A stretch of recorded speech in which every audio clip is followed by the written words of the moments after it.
Thank you, Chairman. It's been an honor, Chairman, to work with you on this hearing and to continue to work with you as we move forward with whatever our work plan is post-hearing and hearing from the service providers and the veterans themselves as to what we should be implementing. In 3 days, the whole nation will be paying tribute to our veterans. Veterans sacrifice everything for the safety, freedom, and values of our country. We should recognize their sacrifice by showing them respect and admiration.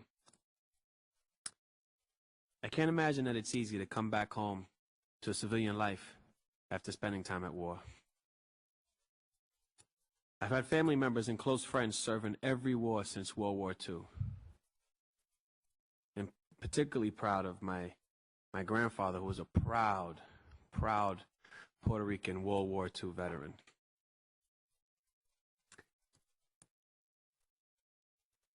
In their quest to accomplish a mission at war, the members of our armed forces risk their lives, get injured, and watch their friends die. I've heard their stories about honor and survival, but I've also seen firsthand the struggle that many of our veterans go through when they return to civilian life, and the hurdles they face when they arrive. Veterans account for almost 25% of the homeless population in this country. And about 1.5 million other veterans are considered at risk of being homeless. And we must remember that 1 in every 10 homeless veteran under the age of 45 is a female. We simply can't forget that this is an issue of both men and women who serve our country proudly.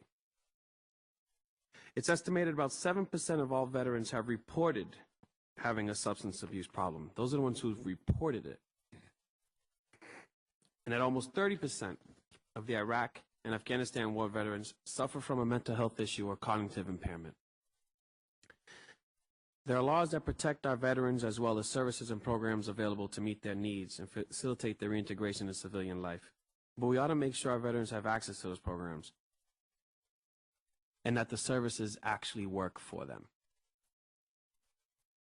We also need to make sure that veterans are provided with a safe and healthy environment upon returning home, and that we provide them with the skills they need to find a job and put a roof over their heads. My goal for this hearing is to hear from veterans, the service providers, and other interested parties on what services are available and what services need to be available. We must also pay particular attention to the new veterans coming home today from Iraq and Afghanistan. In our country, as part of the freedoms we enjoy, we have spirited debates over whether or not we support a war or military action. However, we should all agree that the men and women who serve our country are heroes and should be treated with the respect and dignity that they have earned with their service. I, for one, will always be grateful. Thank you. Thank you.